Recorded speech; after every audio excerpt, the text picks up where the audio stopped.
People often ask me what I think about using psychedelics to heal from childhood trauma.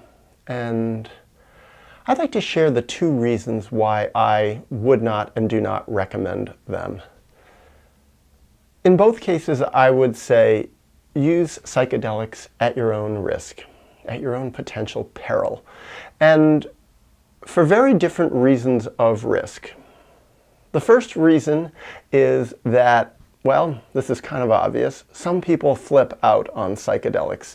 It brings up their trauma too fast. It brings up their emotions too fast. It brings up their memories too fast. It's too quick. It's too intense. Too many things come up. They don't have an inner structure or even an external structure in their life, a social structure, to be able to handle the emotions and the knowledge that comes up. And I've seen this happen many, many times, starting back from when I was a therapist. Now, when I say psychedelics, what am I talking about? Well, psilocybin mushrooms, ayahuasca, ketamine, LSD, mescaline in various forms. I've seen people use all of these, ibogaine even, using these different psychedelic drugs to help themselves heal. Heard a lot of stories when I was a therapist. People who ended up in psych wards, lost their jobs, lost their romantic relationships, did things that were very self-destructive or destructive to other people, couldn't function, couldn't think straight, lost their ability to sleep.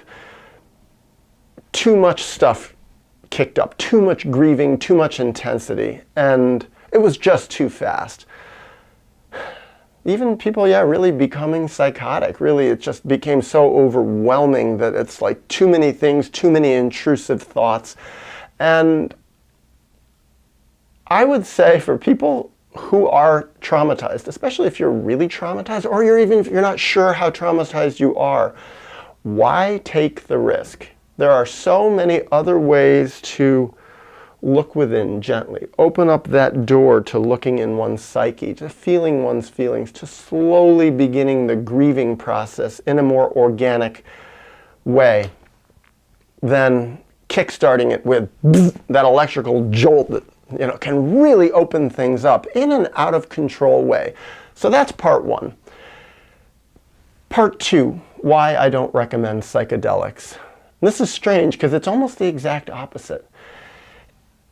I don't recommend psychedelics to a lot of people because I've seen it, what happens when they work too well. When people say, oh my God, I tried everything else and only psychedelics work, only psychedelics help me connect with my history and my trauma.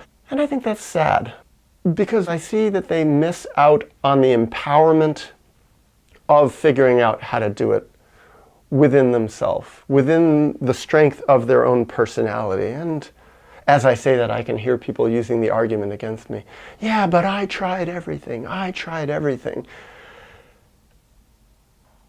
And so what I've done out in the world when people have said to me, I've tried everything and nothing worked except this drug or that drug or this drug or that drug, I say, please tell me. Because I actually, at first, for a long, long time, I was very curious. And to some degree, I still am when people say, I tried everything. My answer is, what did you try? And I really want to listen.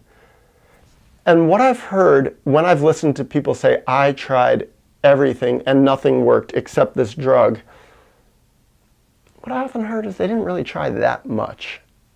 And I can understand why, because a lot of times the trying without the drug is very, very painful. It can be very, very slow going.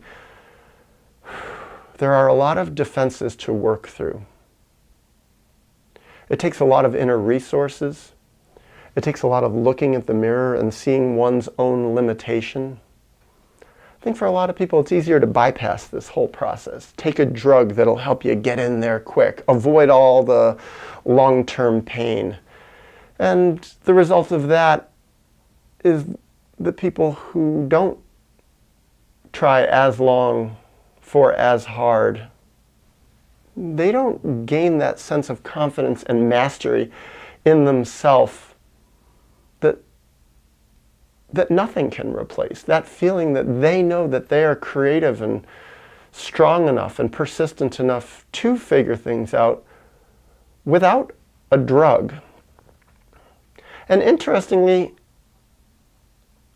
I think this dependence that people can get on psychedelics is very parallel to the dependence.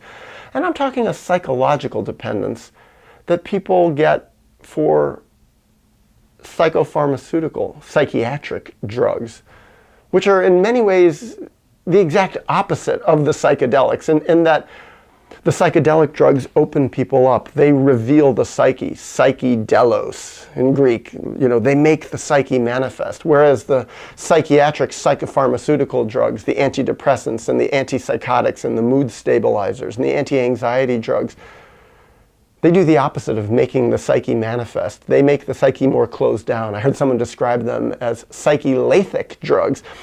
They put the feelings down, put the memories down, put the history down, calm the person down a lot, but make them less able to access that deeper inner world. And yet these two opposing type of drugs are now both being promoted more and more by psychiatry, by therapists, by mental health professionals.